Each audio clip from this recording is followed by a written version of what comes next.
একটা কথা বলি, এই ভুট্টা যখন লাগাবেন, এই ভুট্টাটা একটু বাছাই করলে ভালো হয় বাসা।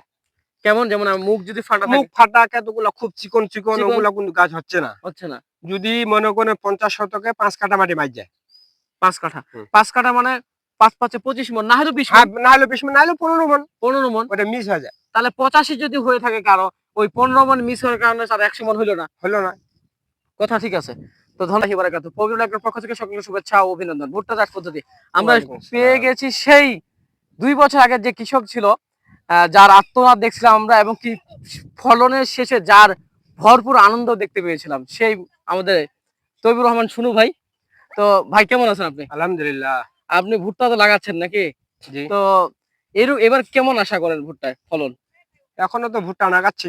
হ্যাঁ, এখন ফলন কি দিবে আল্লাহ। হ্যাঁ ইনশাআল্লাহ আমাদের কর্ম আমরা করতেছি। করতেছি। সারের মা হইলো ১ নম্বর গোবর। গোবর? গবাদি আচ্ছা, পশুর গোবর। আচ্ছা, আচ্ছা। আর ম্যাগনেসিয়াম, বোরান, দস্তা, বরুন এগুলা দিতে হবে। দিতে হবে। আর হচ্ছে ভুট্টার দূরত্ব হচ্ছে ৯ ইঞ্চি, ৯.৫ ইঞ্চি ৯.৫ লাগাইতে ইঞ্চি, হবে। ৯ ইঞ্চি, হ্যাঁ। মানে ৫০ শতকে হইলো ৪ কেজি, ১ ৪ পোয়া। ৪ কেজি ২৫০ আরকি। ২৫০ লাগাইতে হবে। আর মাটি চাষ করতে হবে ভালো। ভালো। হ্যাঁ। আর যখন যখন অস থাকবে না, এই হ্যাঁ, মাটিটা আছে না? হ্যাঁ, এই মাটি হ্যাঁ। যদি এটা চেক করতে হবে। চেক এই মাটি অবশ্যই। যদি ঢিকা হয় হ্যাঁ, তাহলে অস আছে। হ্যাঁ, আর যদি ঝরঝরা হয় তাহলে মাটিতে অস নাই। নাই। পানি সেচ দিতে হবে। দিতে হবে, আর যখন ফুল আসবে সেখানে পানি সেচ দিতে হবে। দিতে হবে। যদি না দেয় তাহলে ভুট্টা সরে যাবে। শস্য যাবে। সেখন বলবে ভুট্টা করতে পারবে না। সেখন যদি ভুট্টা কম হয় সেখন আ দই দিবে কিংবা বীজের। বীজের। হ্যাঁ, হ্যাঁ।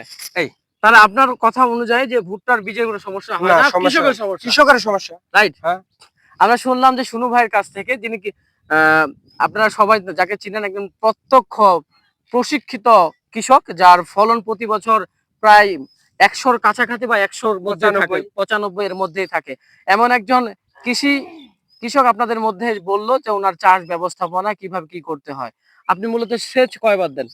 যদি খুব খরা হয় তাহলে ৪ বার। ৪ বার। আর যদি বালা মাটি হয় তাহলে ৫ বার। আর আপনি প্রতি সেচে কি সার প্রদান আর সার দেন? সার তো অবশ্যই দিতে হবে। কি সার দেন আপনি? সার দিতে হবে phosphate, potash, potash, urea. Urea ইউরিয়াটা একটু কম দিতে হবে। কম দিতে হবে, ড্যাপ কম ব্যবহার করতে হবে। কম ব্যবহার করতে এগুলা হবে। দিলে পাত হচ্ছে কারেন্ট পোকা হচ্ছে। খালি হাবর-জাবর গাছ বাড়াচ্ছে, সেগুন দুন বাতাসে ভাঙা যায়। আচ্ছা। দেখছেন? এই তথ্যগুলো আসলে খুব পাওয়া খুব বিরল। আমরা ডিরেক্ট একজন আ অভিজ্ঞ কৃষকের কাছ থেকে চমকপ্রদ কিছু তথ্য আর পেলাম। আরেকটা কথা বলি, এই ভুট্টা যখন লাগাবেন, এই ভুট্টাটা একটু বাছাই করলে ভালো হয় বাসা। কেমন? যেমন মুখ যদি ফাটা মুখ থাকে? ফাটা কতগুলো খুব চিকন, চিকন চিকন? ওগুলা কিন্তু গাছ হচ্ছে না। হচ্ছে না। যদি মনে করেন ৫০ শতকে ৫ কাঠা মাটি মাইর যায়। ৫ কাঠা। হুম। ৫ কাঠা মানে ৫ ৫ এ ২৫ মণ, না হলে ২০ হ্যাঁ, মণ, না হলে ২০ মণ, না হলে ১৫ মণ। ১৫ মণ। ওটা মিস হয়ে যায়। তাহলে ৮৫ যদি হয়ে থাকে কারো, ওই ১৫ মণ মিস হওয়ার কারণে তার ১০০ মণ হইল না। হলো না। কথা ঠিক আছে। তো ধন্যবাদ ভাইকে উনার মূল্যবান কথা